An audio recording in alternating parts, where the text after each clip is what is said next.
we go. Thanks for the warm welcome, Joy. It's so good to see so many familiar faces and a few new names. So welcome, everyone. As Joy said, this is a group that represents quite a few of us from all different backgrounds and years of experience. I myself haven't even been in the JCC world for a year yet. So when I do any of these calls, I really hope to learn a lot from all of you. So please don't be quiet. And more than anything, this is meant to be a conversation. So I always create slides because I think it gives us good guidance. And I myself am a visual learner, but please, please, please make it conversational and be a part of it because I am not the expert. I think all of us together really are what builds this community. Let's start with a survey question, if you don't mind. I would love, and this is like, I promise it's not a JCC plug, but since we're all part of JCC, I would love in the chat if people can comment on whether or not your community participates in JCC benchmarking. And I'm actually going to take a look at the chat as people are responding. If you don't know what JCCA benchmarking is, you may not. Alexis, you used to. Maddie in Cincinnati does. Maddie in Cincinnati. That might be my favorite new thing, by the way, Maddie. Apologies. Awesome, Hannah. Hannah, when you say you get your results next week, is that for benchmarking or for the mid-year staffing one? For benchmarking. Okay, cool. Awesome. Oh, Andrea, you guys just restarted. That's awesome.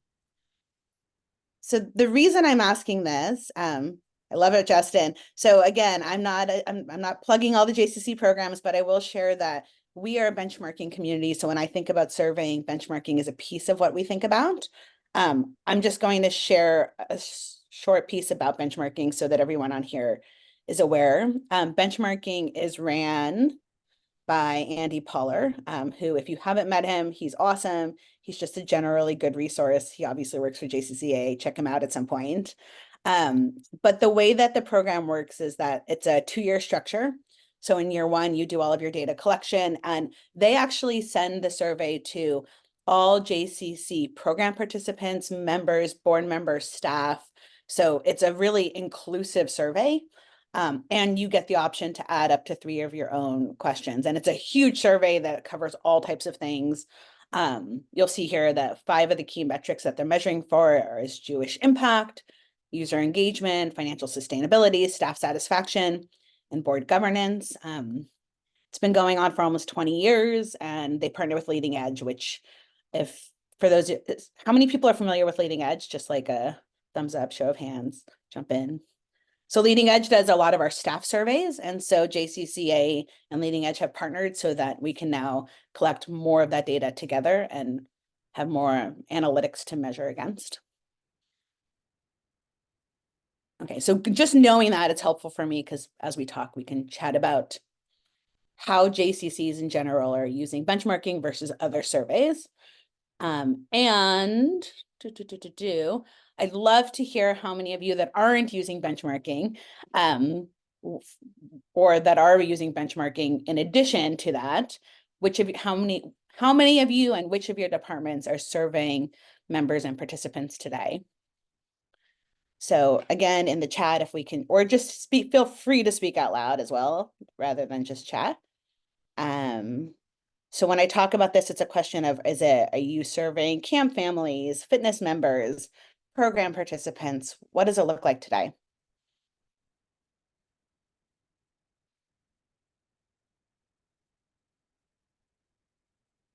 I love that, Hila. Wow, all of your program departments are surveyed. Kaylee's using SurveyMonkey, tried and true.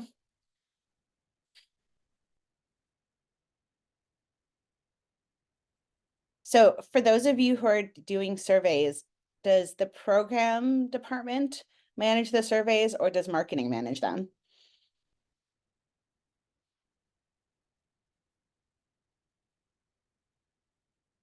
Alexis, you were saying that you do an exit survey for your membership department. Do you do anything for new members or during their membership? We currently do not. We send out a welcome letter after somebody signs up.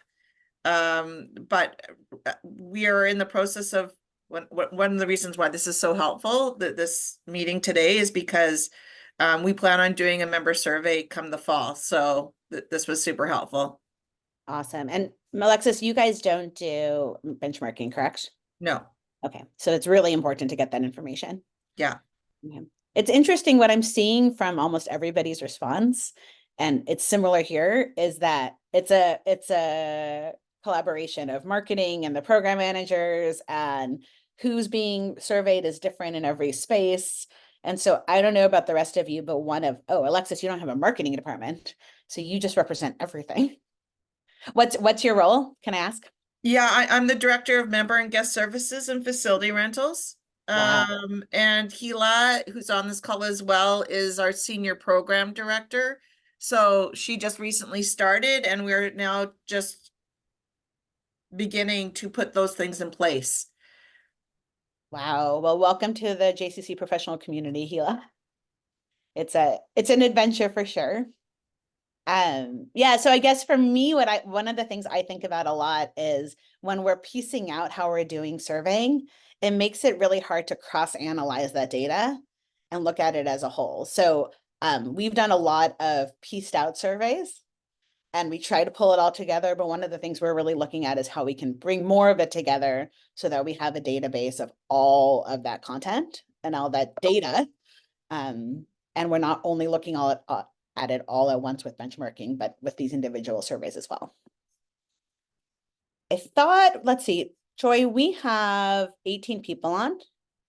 I think what I'd love to do is let's start this off with smaller groups. Maybe we can do 3 breakout rooms, just at random, for us to talk about specifically what our JCCs are currently doing and what types of results we're getting and the challenges.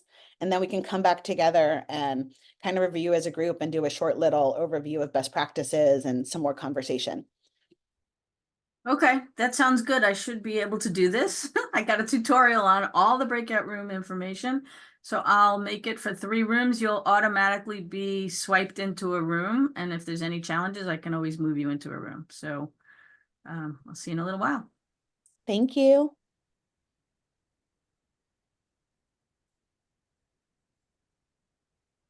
And while we're waiting for Joy to do that, Alexis, I think you added this question to the marketing listserv, correct?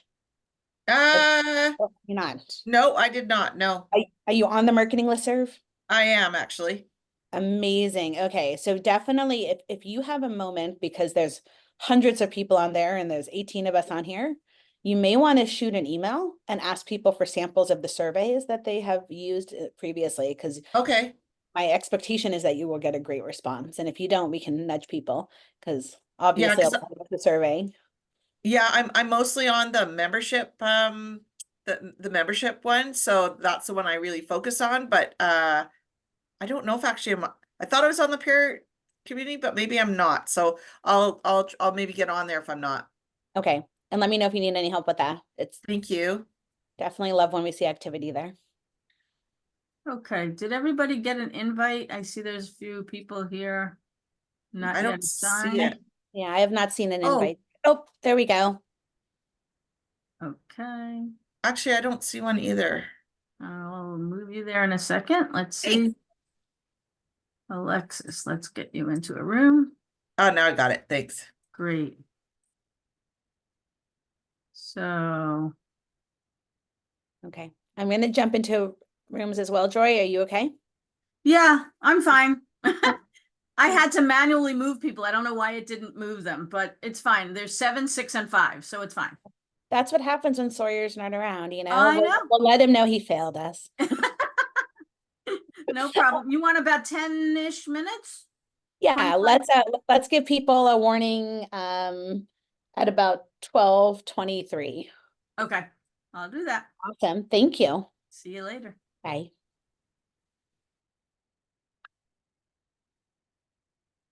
In these break in the breakout rooms, who wants to start and kind of just share some of the big takeaways from their breakout room? In fact, I will stop sharing so we can all see each other's faces.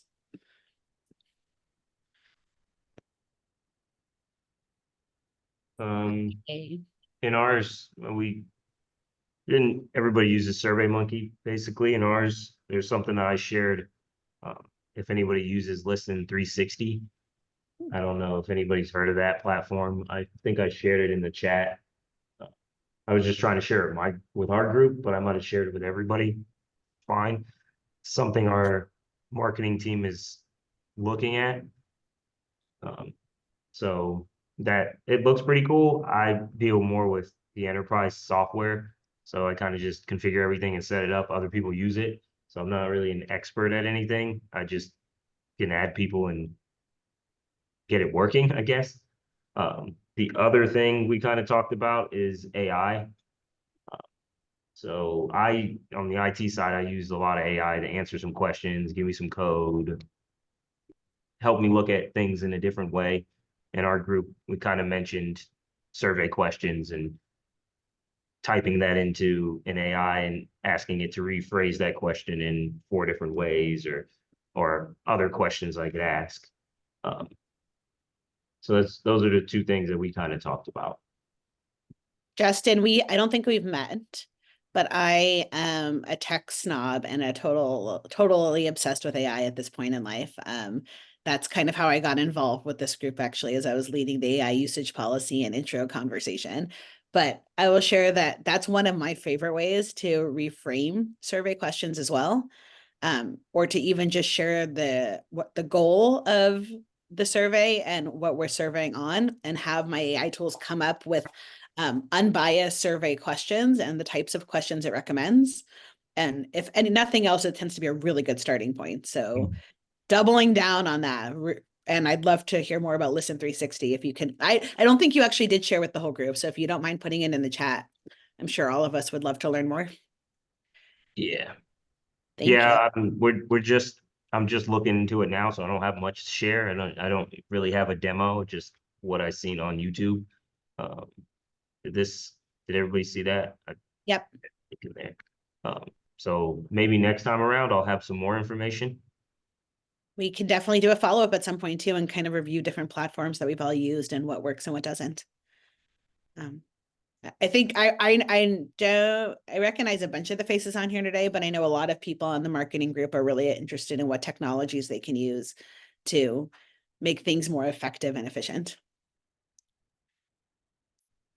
Who wasn't in your group that you can call on to talk from another group, maybe, unless somebody else is going to volunteer? Call on somebody.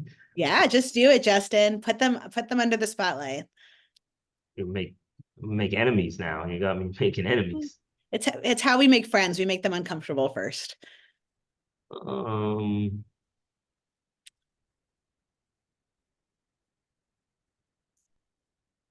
can only see Michael's forehead, so I'm gonna call on him.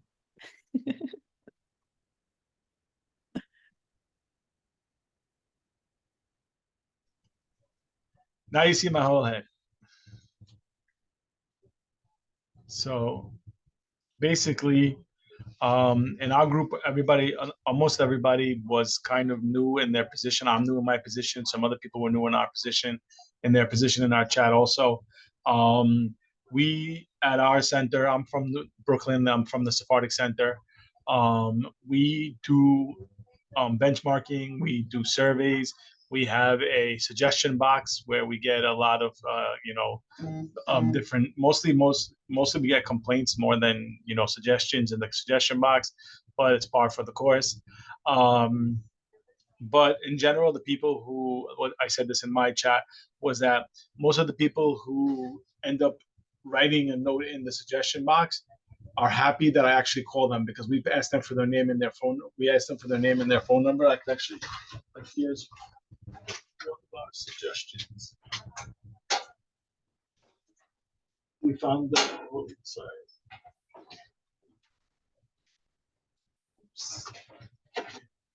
Michael, are you going to show us the suggestion box? Yep, that's not the box, the actual form.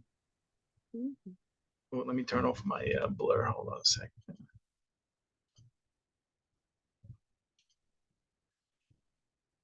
So that's the suggestion form. It has a name and a phone number on it.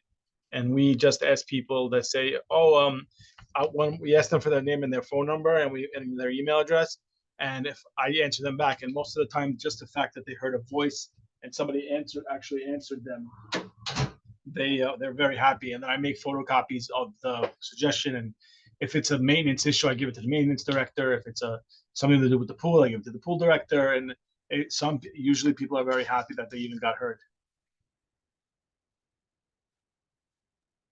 That's brilliant. I think just getting that personal touch means a lot.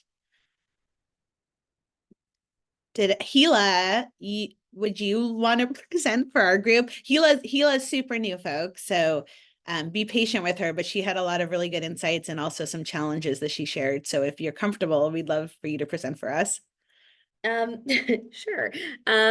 So we've been focusing, so Alexis and I are from the same JCC, and we are working on a couple of different things when it comes to surveying. On the one hand, we are trying to set ourselves up for a member survey come September that would be comprehensive for everyone. At the same time, we've taken the first steps of sending out developing and sending out surveys to all participants or their parents of registered programs at the JCC.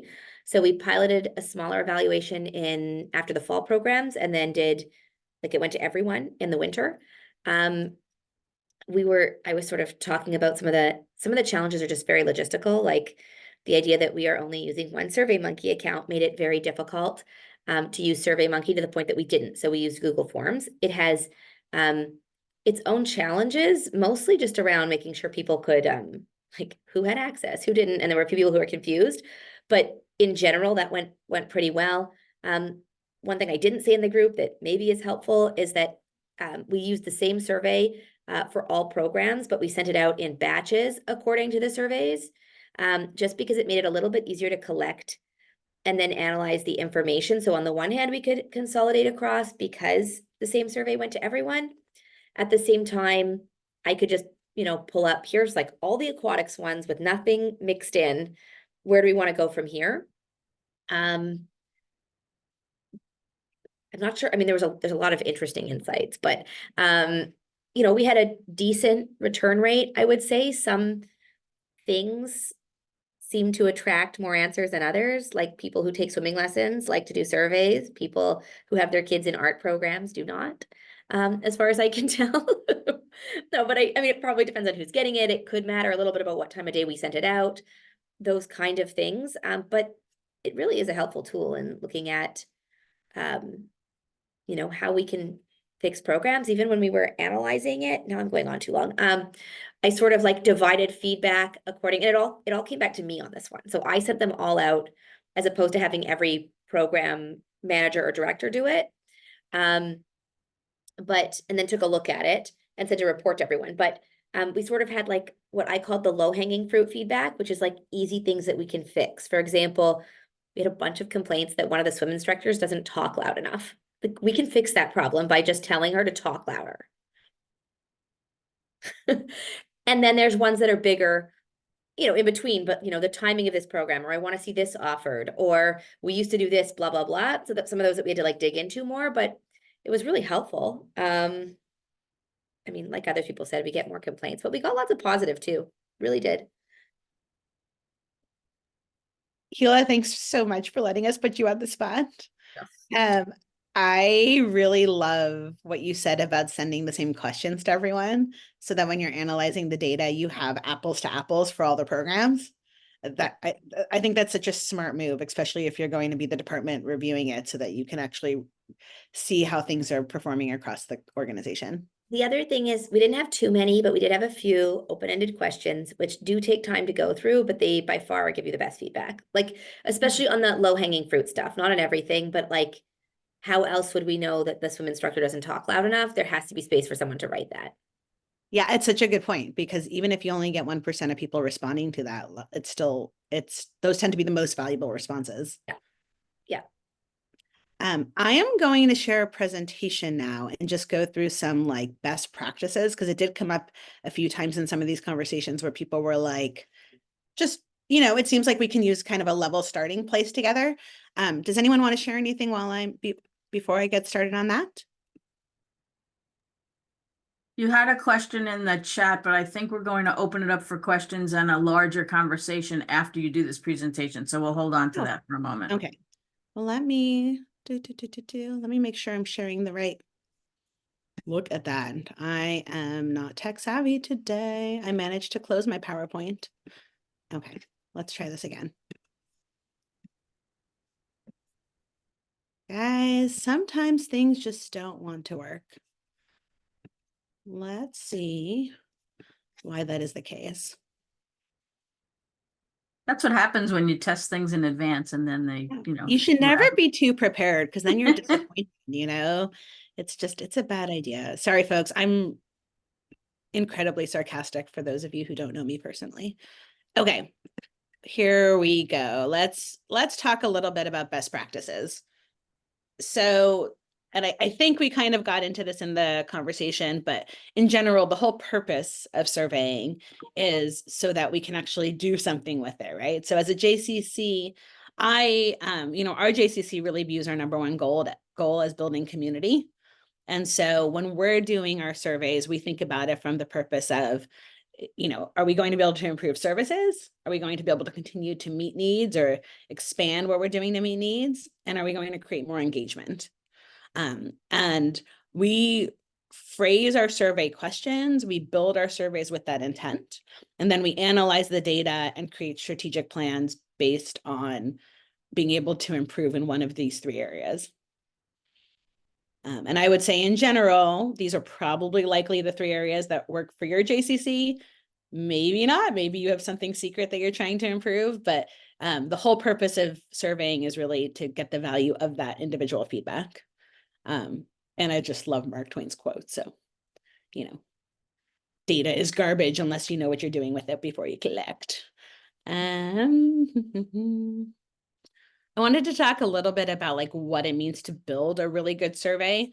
And I think there are three things that come into play. The first is what we were just discussing is the objective. Like, why are we building the survey? Why do we want this community to spend time giving their feedback? And making sure that you're intentional about the questions you ask and the people that you're surveying based on that intent. Secondly, and this one came up, I know, in a number of groups, is the question types. And I think there's actually a piece here that I didn't put on the slide, but it's really important to mention, and we could probably do an entire 3-hour-long seminar just on that. In fact, there are people who do research that would love to teach those seminars to us, I am sure. But when we talk about question types, there's both the different types of ways you can ask the question. Is it a multi-choice, multi-select? Is it a single choice? Is it a true false? Is it a sliding scale? Is it 1 through 5? Is it 1 through 10? Is it an open-ended response, to your point, Hila? Like, so many different ways we can do it. But then there's also the way you phrase the question. I think that's what Justin was getting to earlier. Honestly, I'm a teacher, so part of me wants to give you an example of how much did you enjoy the concert on Saturday night? Versus on a scale of 1 to 10, what did you think of on a scale of 1 to 10, how much did you enjoy the performer? Or did you see, I'm not good at this. This is why I use AI. But being able to know the difference between a leading question or a question that really only has one answer versus a question that isn't telling your respondent how you expect them to respond is really important. Does anyone have a better example of that? Because I'm all tongue-tied.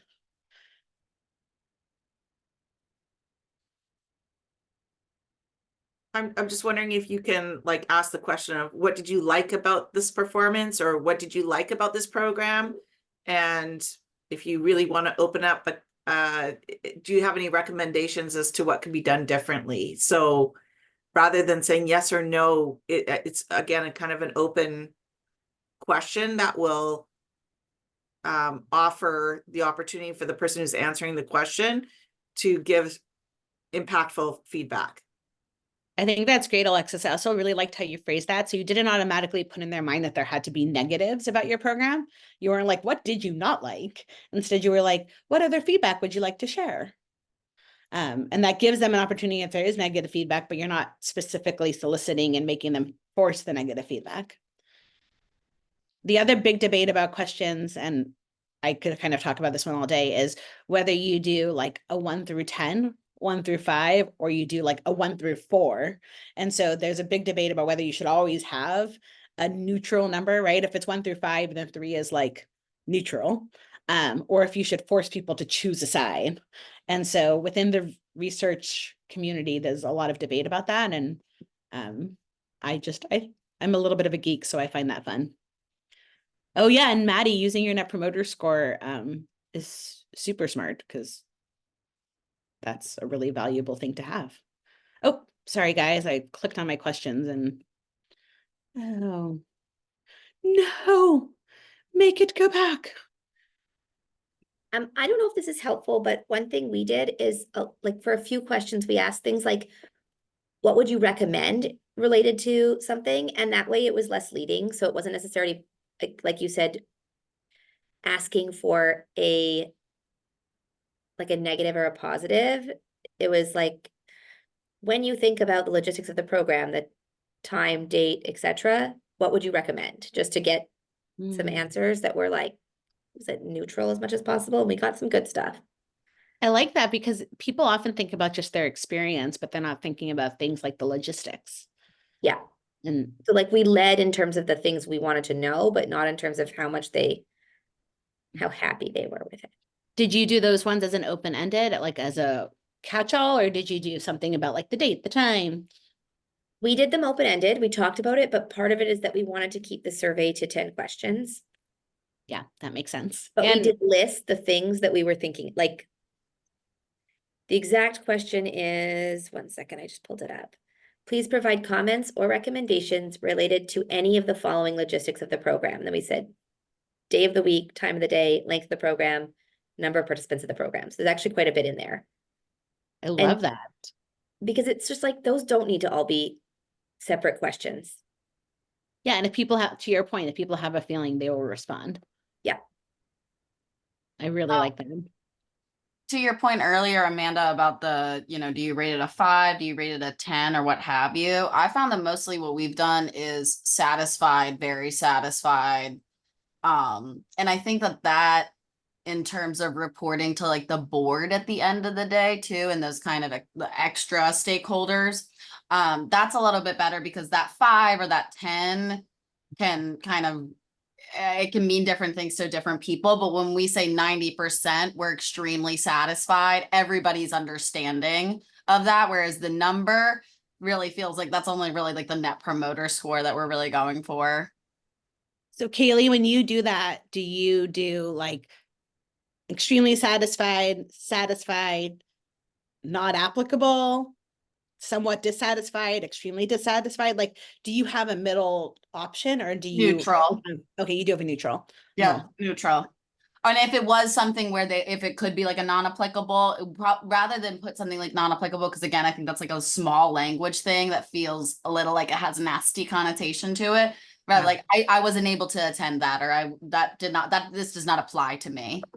I really like how you've created like human language around all of this. Guys, it sounds like Kaylee might be your expert on the call.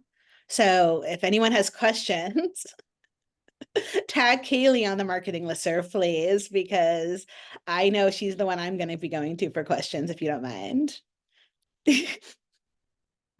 Maybe you could do a best practices on specifically on the questions for us at some point. I won't vote. As I do my early childhood development parent survey for the school year. Yeah. I am working on mine also, and it is a thorn in my thigh. A very Yeah, big it one. is. And finally, when you think about design and how you're implementing your survey, distribution is a huge piece. I know on our little breakout group, we talked about doing in-person digital, in-person paper, mailed paper, online, emailed. So there's like so many different ways that you can reach people to complete your survey. And I would say that the most important thing is reaching them where they're at. So one of the things that I try really hard to do is to actually track how people are most likely to communicate with us. So are they most likely to be opening our emails? Are they the type of people who always answer their phone when we call? Like, what is the thing that they're constantly responding to? and reach them in those same ways. Obviously, not everybody wants to do phone surveys, but there are many different ways that this can be done, and different surveys can be done in different ways. But if you are thinking about your audience, just figuring out whether it makes sense to send a QR code in the mail or send an email link, have something in your lobby, perhaps with an iPad that people can fill out in real life. And after an event, whether you hand out pieces of paper or you have a QR code people scan and do on their phone, there are so many choices. Keely, you are laughing. And so I'm going to ask you to speak again, because clearly you have a thought, and I'm really excited to hear. I had a wild email. Sorry. Oh, I was hoping it was an idea about how we distribute. I wish. Has anyone had success, like where they've distributed a survey and they found a way for, to get crazy amounts? Sorry, I shouldn't use the word crazy, but high amounts of response rates? No. Okay, I will be quick going through the rest of this. Sorry, go ahead.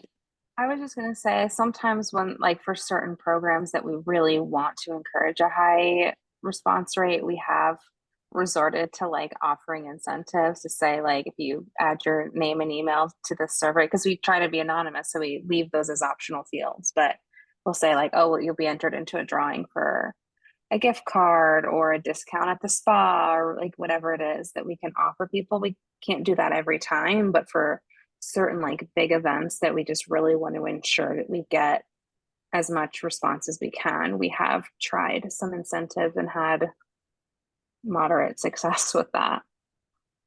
I love that. That was one of the suggestions I had, and I don't, sometimes it works, sometimes it doesn't, but providing incentives is a great way to get responses.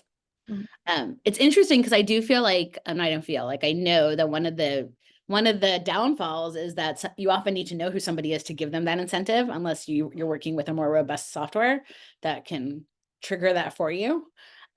So ensuring anonymity when you are promising that is hard to do in line with also giving them that incentive. And especially when it comes to like employee surveys, I know for us that's been a challenge because people want to remain anonymous, but they also are more likely to do something if we give them something in exchange. Are any of these other tools or ideas ones that have worked for your communities?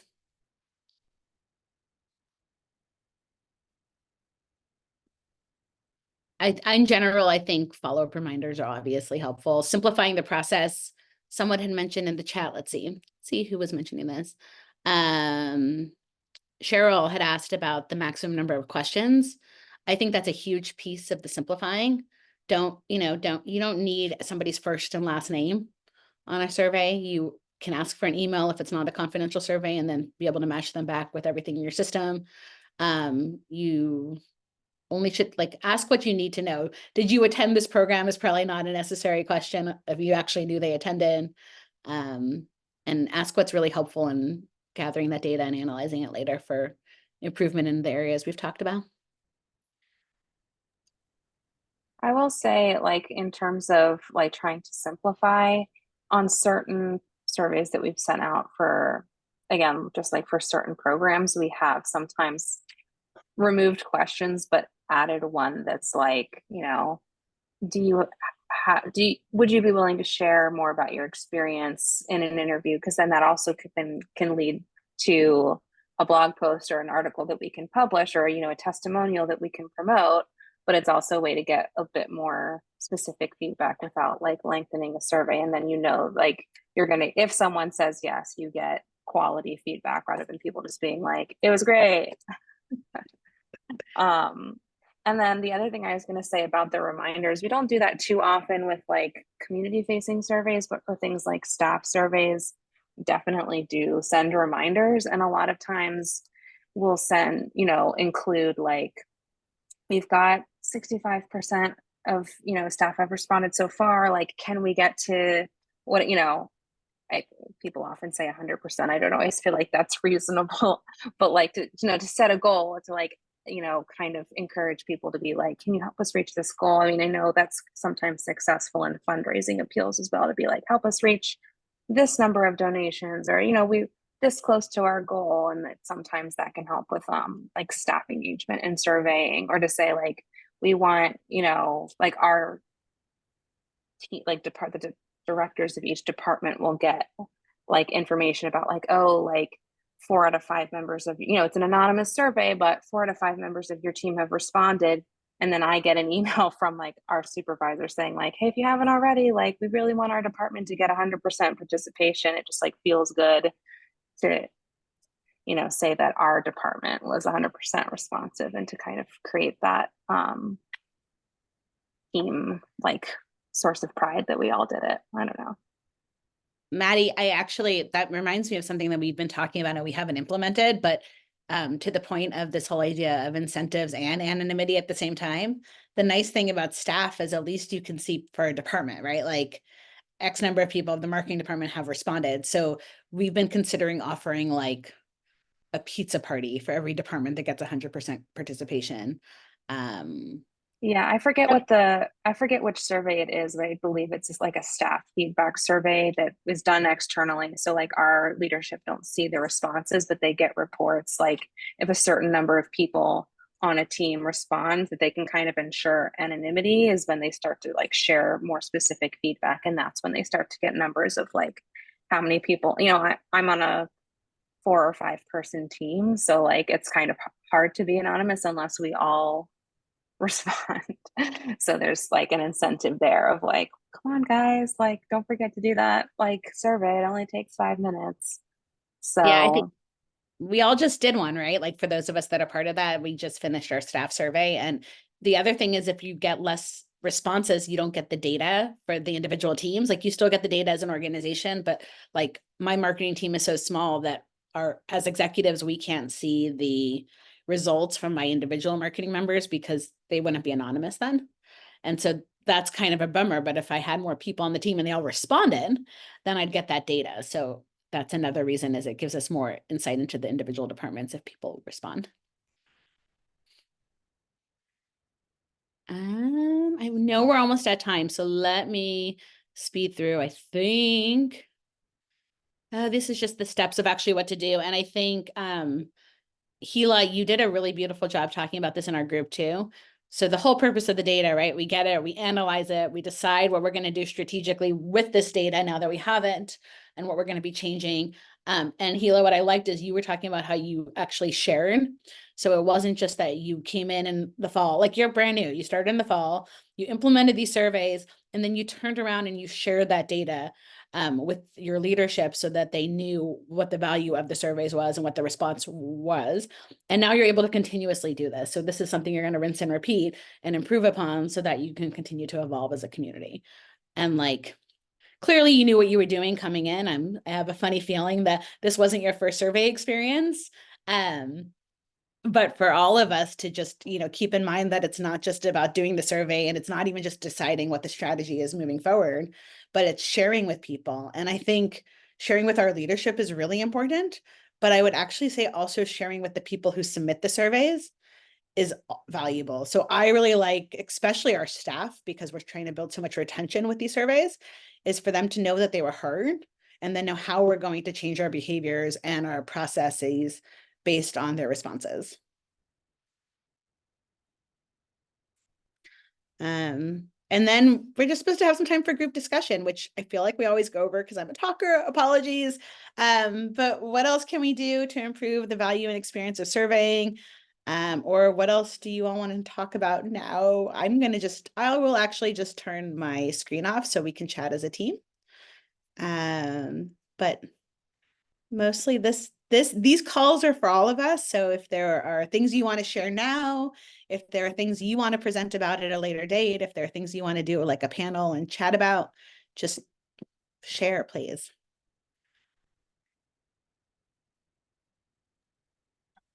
I see there are a few questions in the chat that might not have been answered. Somebody asked what surveys might work best with older members, and I don't know if anybody has any suggestions on what they might have done in the past for older members, maybe not tech savvy people. Is this what, I guess the follow-up question before answering that to whoever, I don't have my chat open, to whoever asked it, is this post program, or is that like, are they physically in your space, or are they at home when you're trying to survey them? That was me. Hi, I'm Leslie. Hi, everybody. Really quick. This is my first time on the call, so I've just really been observing and listening. So my question really stems from where the JCC in Davie, Florida, the David Posnack JCC, and we have a large group of members that are seniors, and we're starting to talk about trying to survey them. And as I'm listening to you guys talk, I'm kind of thinking in my head, what would be a good way to survey them? Because like she said, they're not tech savvy. They like paper, they like flyers, things like that. So I'm just wondering, they do a lot of our cultural arts activities. And I know we have a new cultural arts director, and she's starting to talk about wanting to survey them.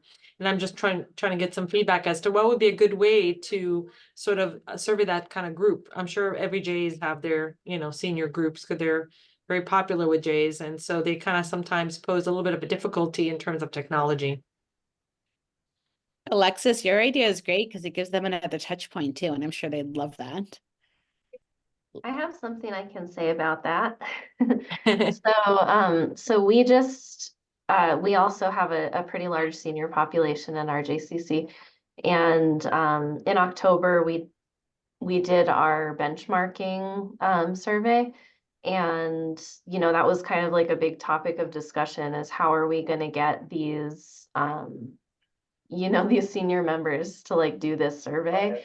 And so obviously we sent it out through all the typical channels, but we also, we had like a couple of days where we just staffed a table in the lobby, and we had like 2 or 3 laptops set up, and we encouraged people to just like stop and take the survey right then and there.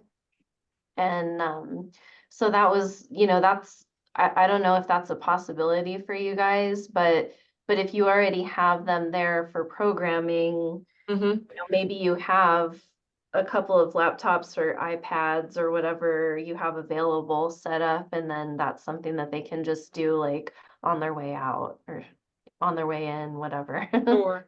And how long was your survey? How many questions did you have? The benchmarking, it takes like 20 minutes, right? Oh, wow. It's like, yeah, it's a decent survey, but that's like the big guns survey. Right. So that,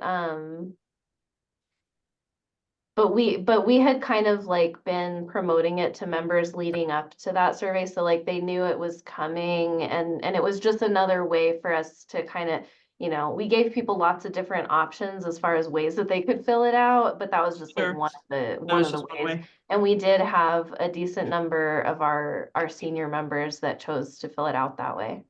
Okay, great. Thank you. Yeah.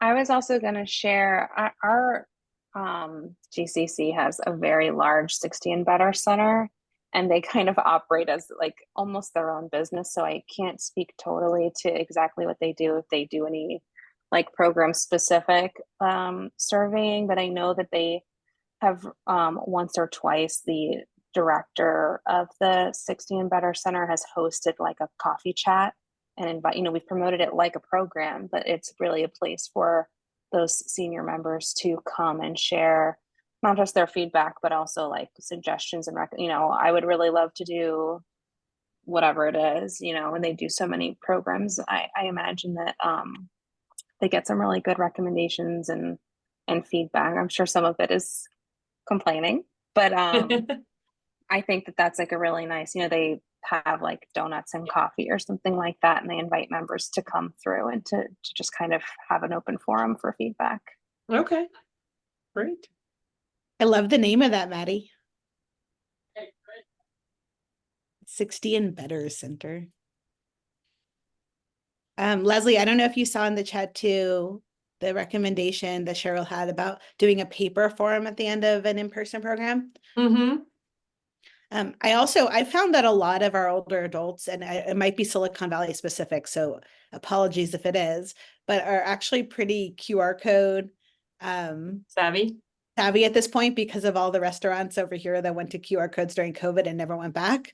And so if the forum is set up in a way that it's user friendly and it has just a few questions and the fonts are big enough, not because they're old, just because our eyes all get bad as we but being able to give people that QR code to scan might be really helpful. And You don't even necessarily have to use paper, but Right. I think that's a great suggestion. Okay. Great. Thank you very much, everyone. I appreciate that. Well, Joy, thank you so much for hosting all of us, and to JCCA for having this peer cohort. I love it. I found it so valuable to hear from all of you. And please, please, please reach out to me, folks, if you would like to co-sponsor one of these or host or have any topics you want to make sure we cover, because this is a ton of fun, and it's more fun when we have awesome people engaged. Yes, thank you so much. Thank you to Amanda for doing this for all of us, for putting it together. The slides were awesome. You have to teach me how to make great slides like that. And please do use the email chats. You can always email somebody. Somebody's on the other end of the email and they will respond. So if you have questions, let's get some chatter going on those email listservs, and be on the lookout in the next brief. We're going to set up another one of these meetings shortly, so they're always announced in the briefs, and you'll be able to find the registration information and save the dates there. Thanks so much. If you found this helpful, please tell your colleagues, because we have over 13 different peer communities that they can join. So spread the word. It's really important that we keep connected. And if you're interested in membership, Alexis is our membership peer community chairperson. And so we're working on the membership peer community meeting as well. It's a great thing to do. Keep together, keep talking about these things. Thanks again to Amanda, and have a great rest of your day. Thank you. Thank you, Amanda, you did a guys. great Thanks, job. everyone. Bye.